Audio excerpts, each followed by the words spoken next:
Victor OSIMHEN has been of interest to Chelsea for a very long time. I've done numerous videos on him being linked to Chelsea, but I realised I've never done a reaction video on why Chelsea want him. So without further ado, let's do it.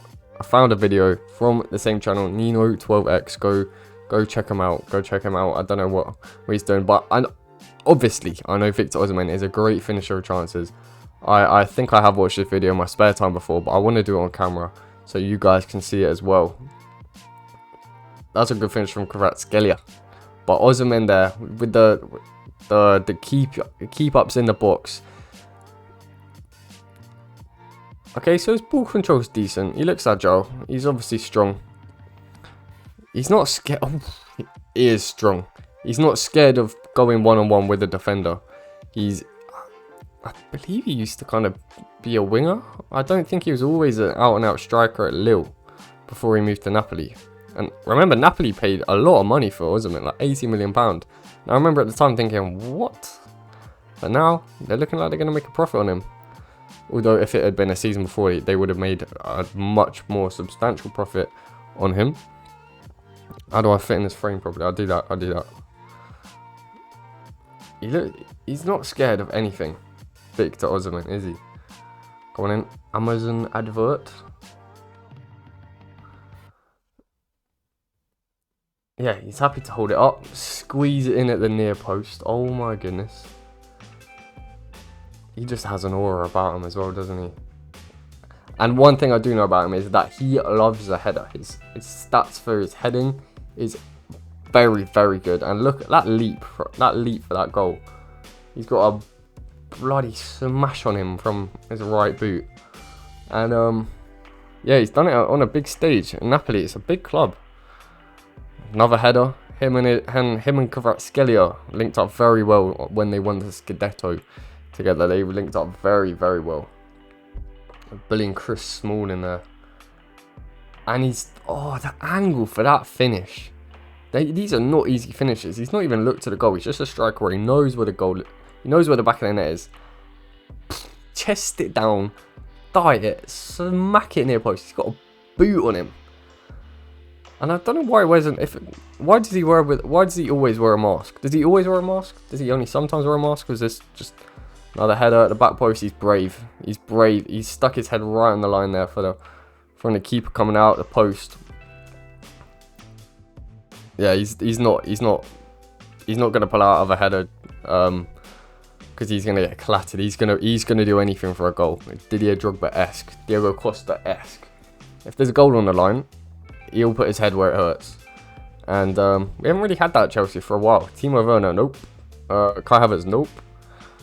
Nkunku did it a couple of times last season. Goal against Wolves, I remember. Put his head on the line for a goal and got his reward. He's scoring a lot of headers in this game, or in these highlights. Another cross. The power and that header, the direction, that is not easy. He makes it look easy, but it really is not to get that's a long way out, that header. This is against Barcelona, wasn't it? What a turn, I remember that. Bullied the defender, trips over, still slots it away. With a mask on his face. Yeah, comment why does he wear the mask all the time? Header too powerful against Bologna, I think that is. Very good team in the Serie A last season.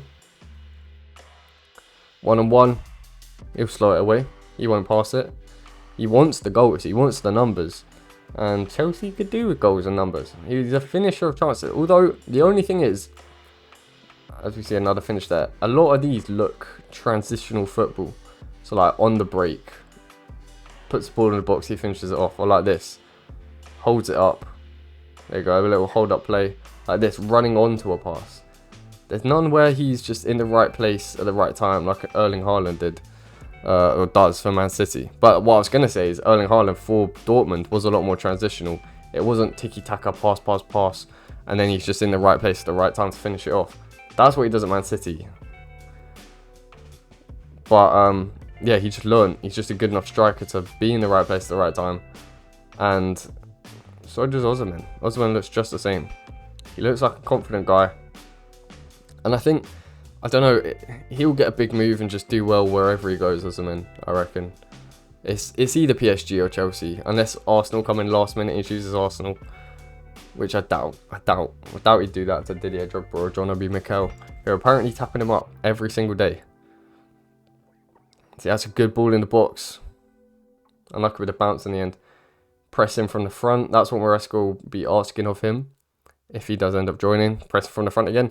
I watched him at AFCON for Nigeria. Jesus, he stuck that in there.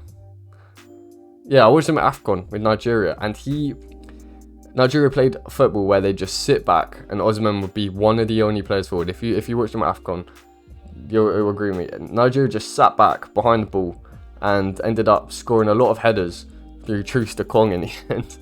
Lost in the final though, to Ivory Coast.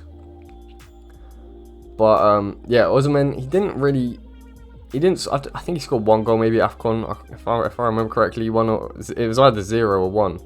But you could see he was waiting for the ball from the defenders just to clear it, and he'd hold it up. He'd try and hold it up. And that's just selflessness from the team. He worked so hard.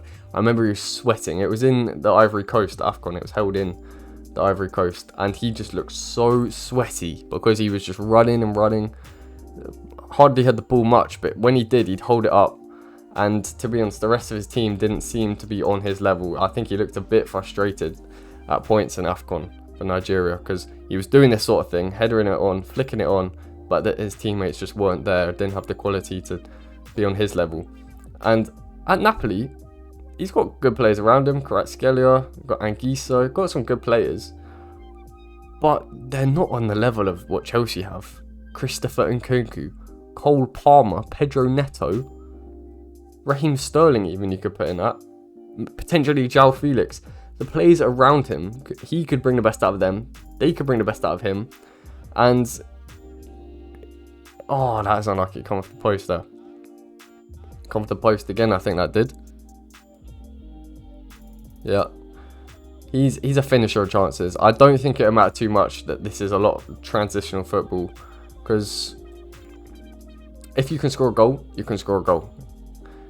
He may get the ball less, he may get less running with it, but like pressing, he'll still have to do this sort of thing, and that is just poor from the defender, but great pressing from OSIMHEN there. And yeah, I cannot see him failing at Chelsea. He looks like he's a hard worker, unlike Lukaku. I think there's a big difference between those two. And Lukaku just seemed a bit too egotistic, or is it egoistic? I don't know.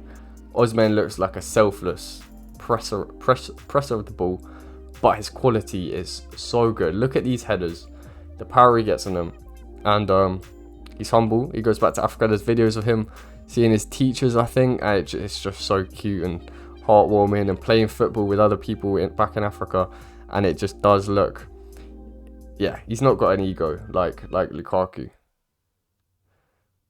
That's the sort of player we want at Chelsea. But he does want a lot of wages, but can you blame him when you're this good?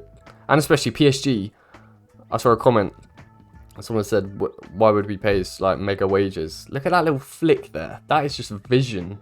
That is incredible, that. Yeah, why would we pay his mega wages, and will he take a pay cut? And basically PSG, he agreed personal terms with PSG, according to Fabrizio Romano, so he did. And most likely they offered him a pay increase from his £240,000 a week. This is for Nigeria, pressing high. Look at that, and look at the pitch he's playing on. Oh my goodness. If he can do it on this sort of pitch, imagine what he can do in the Premier League. And that's what I'm talking about. I mean, it's lucky in the end it went in, but that's what I'm talking about. His teammates, he's done everything right there, OSIMHEN. Finds his teammate, and he almost messes it up. He does get the goal in the end, but playing alongside the likes that I mentioned earlier, I think it could just be a match made in heaven. See, even like I said, even at Napoli, you've got good players, but not on the level that I'm talking at Chelsea, that we could have like a super attack. It could be beautiful. Yeah, so what I'm talking about wages.